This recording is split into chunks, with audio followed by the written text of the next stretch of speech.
When Colt sent me this message, I had no idea what he was facing in the desert. I posted the story on Instagram a year later, and it received a lot of attention. I remember looking over at you, and you had your hat on, and with the sun coming through your hat, it looked like a halo, man. For the first time since the rescue, Colt and John retell their incredible story together. Before we get started, I wanted to point out that Colt is very tired and it's past his bedtime, so that's why he doesn't seem like he's all there. Woke up and decided to go on I decided the day before to go on a hike. And I woke up and headed out. Malia woke up with me and gave me one more hug. It was pretty early, and so I headed up there, and I thought I was pretty well prepared. I had what I thought was enough water and, some gear and everything like that. And I had looked up the trail, and now after talking about it with John, I realized how wrong it was. But I thought it was supposed to be a loop, like a pretty decent sized loop. Turns out the loop was like in the first tiny little bit of the trail. So I went way past where I thought the loop was. And I've been hiking. Everything was going great. I was loving the scenery. I got to this cool little ruined little hut thing. Sat and explored that for a little bit, and then took off that way of the trail. And I'm guessing that a lot of different trails had come to where that little ruin was, because there was a bunch of different trails that seemed to go off all over. So I picked the one that was most well worn and went on my way, and it led me to a little creek bed. What time did you start that morning? I got out of the house, at like 5, hun? About 5 is when I took off from the house. So I started up there probably about like 6:30, more like 6:30, and was supposed to be home by 1. So off the trail at like 12. Off the trail at 11:30. Yeah, so I got to that creek bed, and there's a little bit of water in it, but not a ton. And instead of turning around to go back, I decided to follow that trail, or the creek bed, because where I'd parked was right next to a reservoir of water, and I was the only one in the parking lot there. And so I followed that creek, thinking that it would lead me back to the back general direction of my car into the reservoir, and it ended up dead ending, and I was running out of water, and I was getting super tired and starting to get lightheaded. And so I had to scramble up a mountain to get back over to the general area of where I knew the trail was that I'd been on before. And that was the first sign of getting like worried on how I was feeling, because I was starting to get really lightheaded, and I was taking way more breaks than normal.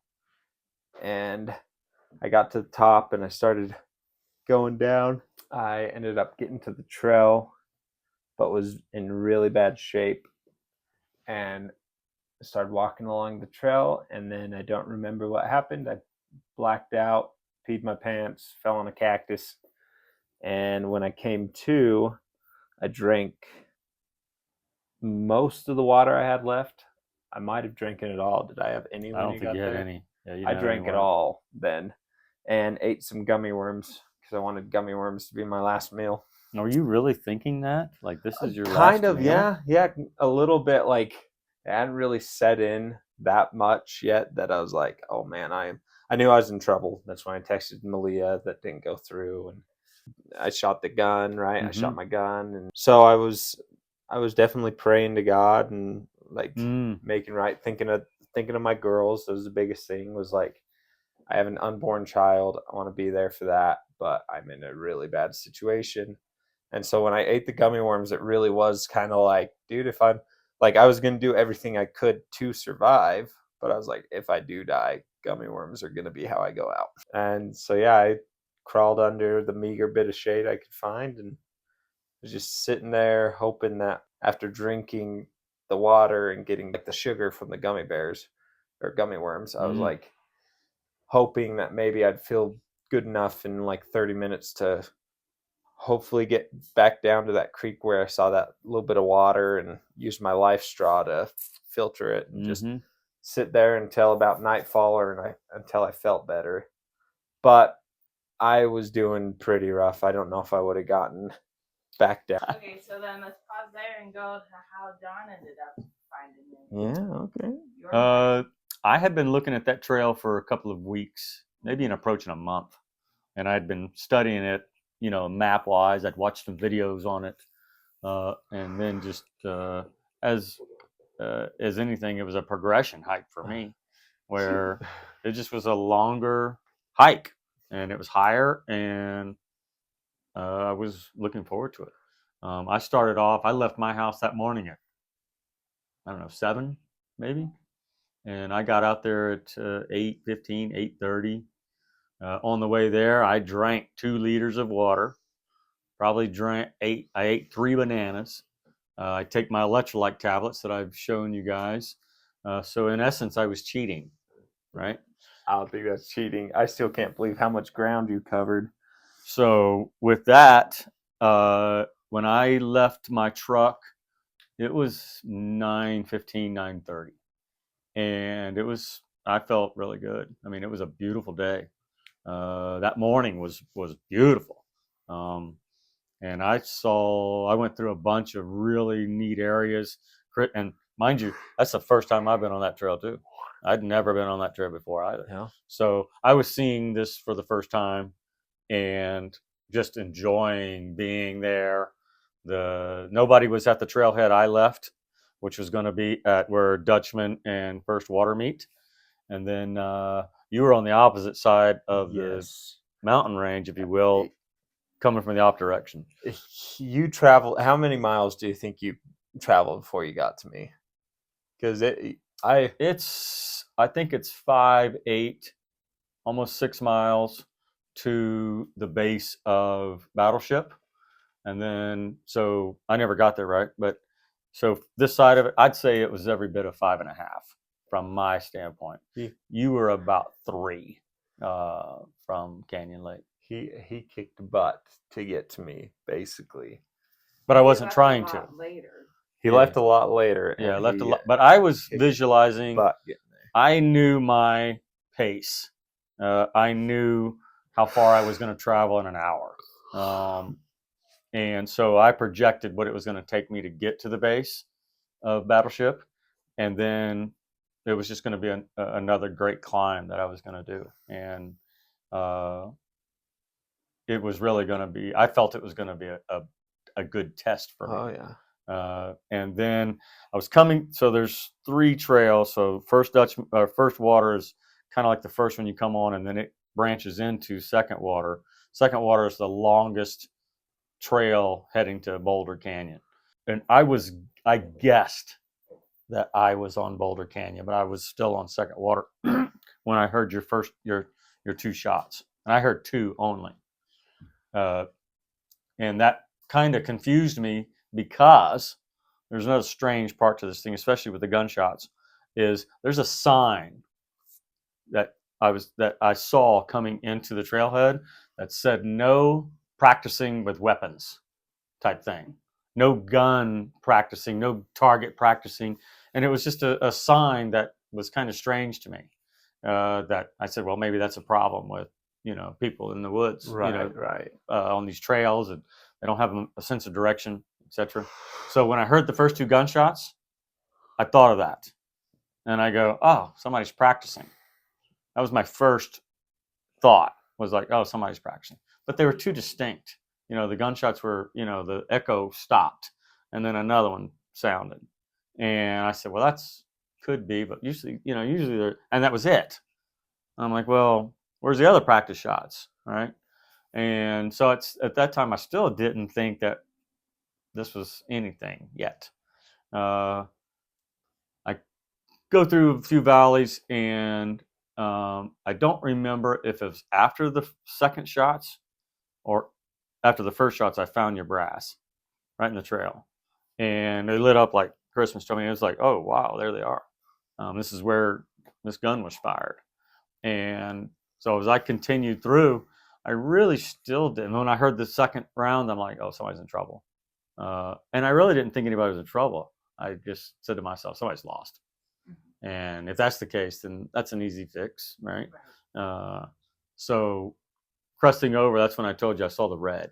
Yes. Whatever that caught my eye. And you weren't on the trail. You were off maybe 10, 15 feet Yep. with a nice, that was like the tallest bush. Yep. I in had the crawled area. over to it. And so coming down that mountain or coming down that side of that plateau, it caught my eye, and I'm like, it was like stood out, and that's when I go, oh, this might be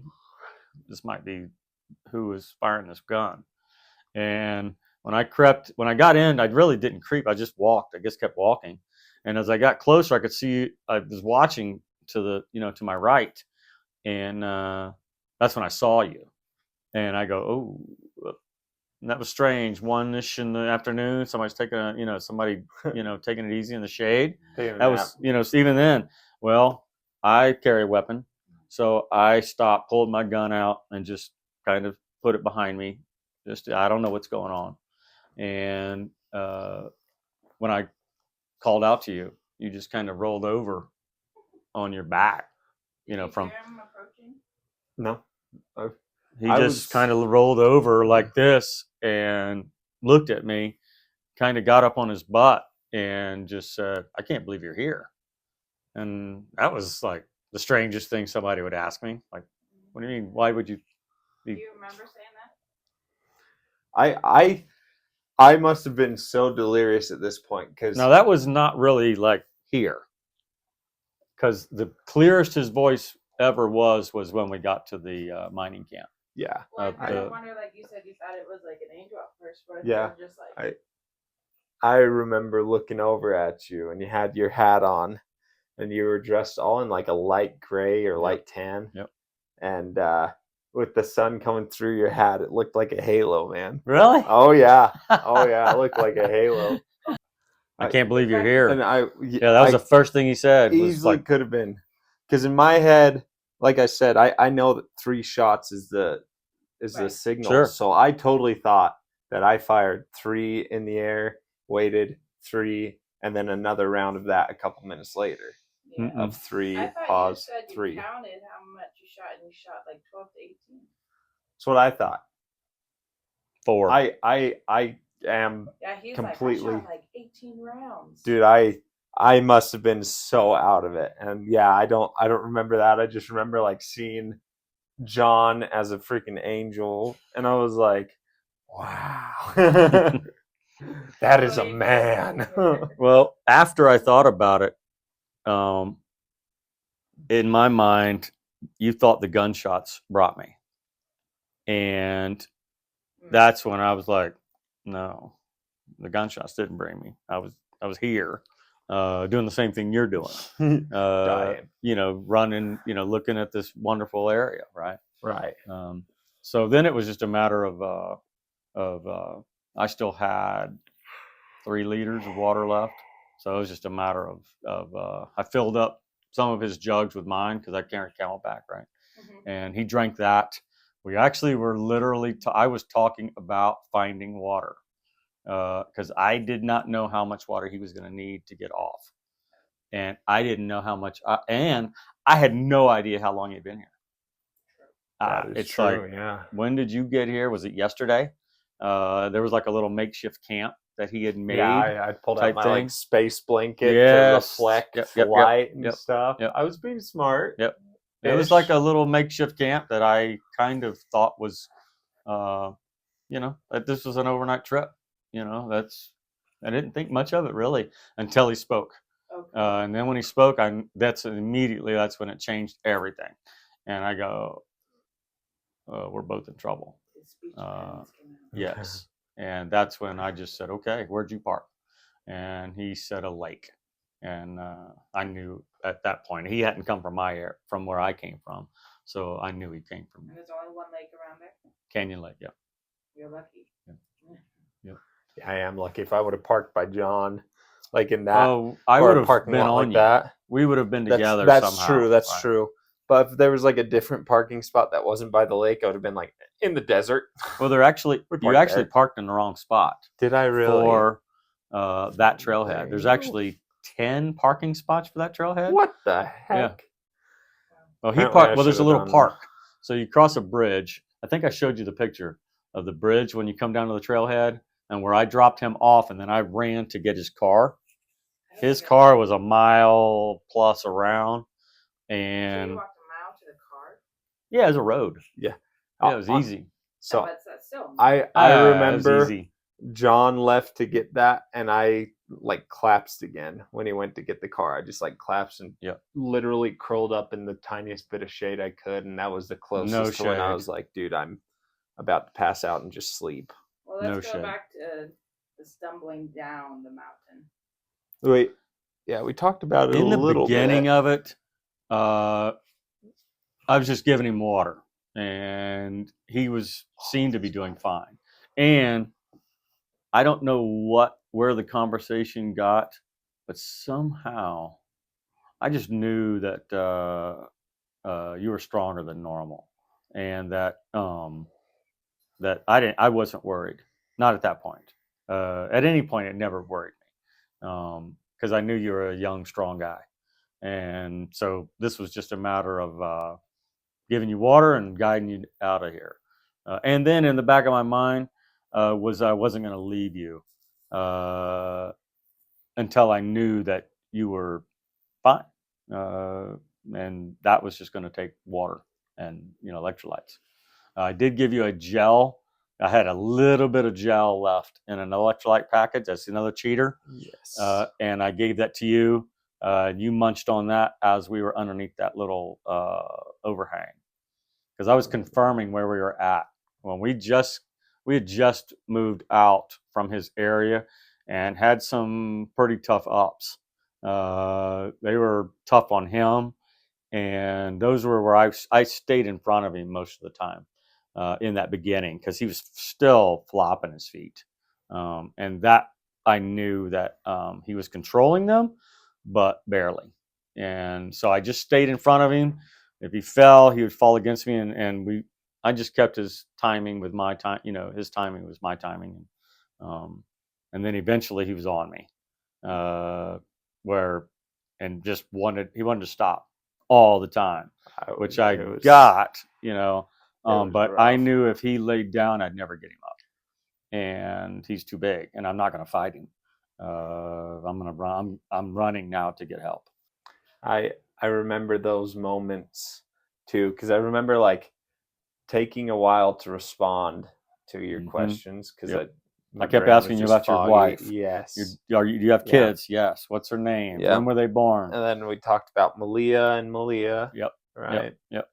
And then I remember you talking about your gun when we were in that little cave. Yep. Because he knew I was into guns and stuff. Well, you had one in his chest. Yes, I had one. So on my it's chest. like, that's the first thing I saw. Oh yeah. And then, but as we were stumbling down, the biggest thing I remember is that every time I'd stop, John would let me rest for just a little bit and then keep me going, because, like he said, he knew he couldn't get me back up. But I was just like, dude, I just want to sleep. Like, just let me sleep.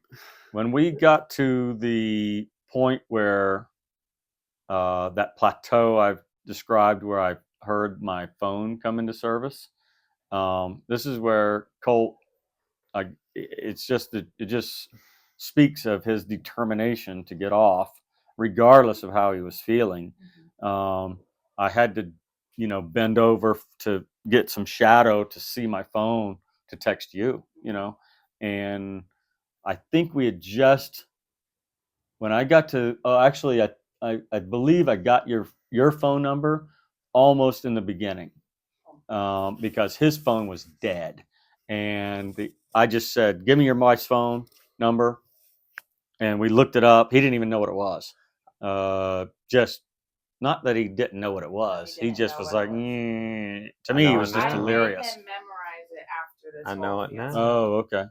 So I just said, so we had to get it. We finally got the phone, and then I plugged it into mine, but it didn't have any service, so it didn't matter. So when we went up over that plateau, I heard like I was getting a text. I heard that ding, and I said, "Oh, I got service. Well, let's just see if I can get out, and then I'm gonna try and get hold of your wife." And from there, it was he took off on me. I turned around, and he's like getting with it. And was he at least going in the direction he had to be? Yeah. He was heading in the right direction, and at this time, we were almost on a downhill. That was our last up at that point to get to that plateau, and that was our last. Thank goodness, up, hilling up, and so now at that time I worried more about him falling because he was not coordinated at all. And He's not usually coordinated either. Well, I mean, not that at this bad. point, and you mind you, this trail is not a sidewalk. Right. It's a boulder complex that you're negotiating, and just jaggedness of everything. There's nothing flat. It's a sprained ankle in the making, right? And so there was times where I would have to stop and just help him get down a boulder, where. So you were literally going up and over rocks. Yeah. So when we plateaued, and that plateau was quite long. I mean, if I say it was probably 100 feet, 150 feet, just what we needed. Well, when I yelled at him to stop, it was like that's all he needed for me to do was to say stop, and he stopped and sat down. And then I finished my text with you. I couldn't tell if it had gone through or not. I think I just stuck it in my pocket, and then I took off for him. Well, by now he's on his back, laid back, like he's ready to take a nap. And when I got to him, that's when I was a little rude. He says a little rude. He wasn't even that rude. He's just like, "Bro, you gotta get up. Like, we gotta go." Yeah, we're not sitting. Yeah. We're not sitting anymore. It's more moving. Yeah, we gotta go. And I was like, "Oh, for both your sakes too." Yeah. You're out of water, right? Yeah. We are out of water. I drank we're completely out of water now. Yes, sir. And we ended water way before that last hill up, because that hill up, I was worried that we had more. I'd never been on this trail before, so it was new to me as far as the actually hiking it. So at that time though, I didn't need it. I was more worried about Colt and making sure he had, and I believe the water I had is probably what got him off the mountain for sure. Because his strength and that. I mean, there's no way I'm carrying him. It's not going to happen. It's going to be, I'm going to be rolling him, right? So when we got to the base, when we crested, well, I take that back. There was a second hill, but it wasn't much of one, because when we crested that, I could see y'all's vehicle. Yeah, it was like going down a little. A lot of switchbacks. I asked you, do you have a white car? And he said yes. And I said, well, I see your car. Okay, so we're good. So what are you thinking at this time? Are you guys like just over the top happy, or are you just like really? It ain't over yet. We're still 45 minutes. It's not. We can see it way off down in the valley, and it's switchbacks. It's too steep to take it direct. That's when, in my mind, okay, we're good. We're within easy me getting to the car, me easy figuring out if we have reception. I didn't even check for reception at that point yet either. We're hustling to get off. My mind was get off this mountain. And I was hoping you'd have some water in your car, which you didn't. And so, which is fine. Just getting in the car was fine. Now it's like, all right, is there a gas station between here and wherever? What, 30-minute drive? It was about 15 miles. So, and it's a zigzag, a real good zigzag through that side to get to that lake. So if I said 30 minutes, it might have been longer. I think when I actually talked to you on the phone was around 4:30 or so, 5. And we were sitting in the little mining camp knick-knack shop.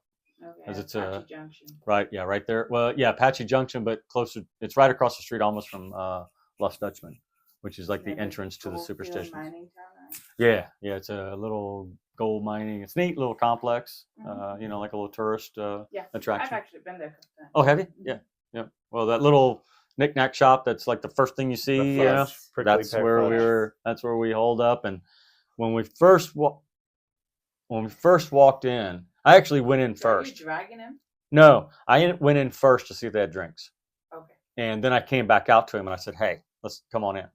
And he came in and. You stumbling in, or you're? Yeah. No, he's still not good. What Colt was experiencing wasn't just exhaustion. He was in the middle of a heat stroke. His body had already started shutting down. He lost control of his bladder, was slurring his words, and he could barely stay awake, among many other symptoms.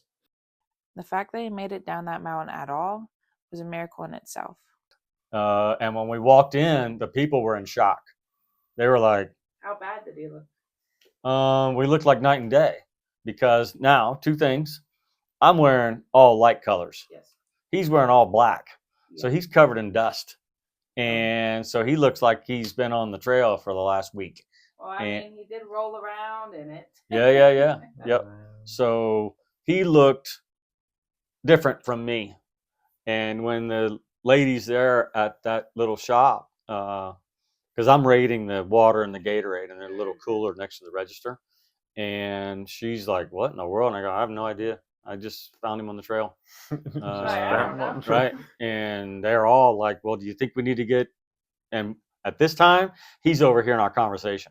That's when he pipes up and he goes, "Hey, I'm starting to feel a lot better." And that's when I'm like, "Did he have any water yet?" Or yeah, he'd already been drinking. And I've been drinking. They took a seat and set it right next to an air conditioning vent on the ground, which is pretty neat. And I set him right next to it. And that was probably our biggest thing at that deal, was getting his body heat down. Yes. Because honey, John bought me some honey. Yep. So did you buy him all that fudge. Gatorade, all that? Yeah. Did you spend a fortune on it? No. I mean, I'm drinking too. So, I was out, so I needed the water and Gatorade as well. So at this point now, it's like I'm totally relieved. And now I'm watching him. Yeah. I'm really watching him. And I'm determining whether or not I'm going to get you to come get him, or I'm going to meet you, probably in Chandler. And then either get my son to take me back to my truck. Okay. Or, I was wondering how you were going to get back to your... I really didn't care at this point. I was prepared to bring him to you. Right. The car was full of gas, but the AC didn't work. It was struggling that summer, yeah. It didn't work. We had the windows down. So then that's when I was like, now we're talking. And I'm getting to know him. And I'm feeling real good that I just need to ride back to my truck. And on the way there, it's probably it's 8 miles off the road to get to my truck. And it's an easy, slow drive, because it's, it's a trail, and on the way there we talked. And by the time we got to his car, I felt very comfortable with him driving and him walking around his vehicle. We stood around the vehicles for 10, 15 minutes at the end, and talking, getting numbers and kind of going over what just happened, type thing. Right, he probably forgot half of it or something. Just the hey man, thank you, that sort of thing. And here we go. Lifesaver. Kind of realize like the actual depth of what just happened. Oh yeah. Not yet. It never hit me till it didn't hit me honestly till I saw your family. I would call, we'd text back and forth. Hey, how you doing? From time to time. And when do you remember me texting you on the anniversary on May 15th? Yes. Yep. Because it somewhere it jogged my mind that it was either, I couldn't remember if it was May or June. So I looked it up in my logbook because I wrote all this stuff down. That's awesome. And it really wasn't like, oh, well, I did this and this. It was like Colt Johnson from Idaho, found him at, that type Almost thing. died. Phone number, I just kind of like took down pertinent information. I didn't write down a lot of details, just enough that would jog my memory. I think I've told a bunch of friends when I described this, youth and strength got him on that mountain. Age and wisdom got me on that mountain too. Youth and strength got him off that mountain. Age and wisdom got us off that mountain too. So it was a combination of all of it. And so I know there's a responsibility on my part here as well, but he got off that mountain himself as well. And it was a struggle in that latter round of keeping him upright. That's when we probably it wasn't an argument. It was more of a, I'm not listening. You're not sitting down. I know you're exhausted. I don't care. I don't know who you are. At this point, you could be, I'm just getting a bunch of watermelons off this mountain. It's irrelevant who you are. Yeah. We're moving. And there's no stopping. And for that, his inner strength and mind strength is what really is the story. If you want the real story, his mind strength kept him going. A little over a year later, John came to visit us here in Idaho. His first time seeing our home, our mountains, and our life. We got to laugh, explore. Then John and Colt got to sit down to tell the story together, start to finish, for the very first time. Reliving those moments brought back everything. The weight, the gratitude, and the miracle of it all. It's rare that you get to look someone in the eye and say, "You saved my life." We'll always be grateful that a stranger in the desert became a lifelong friend.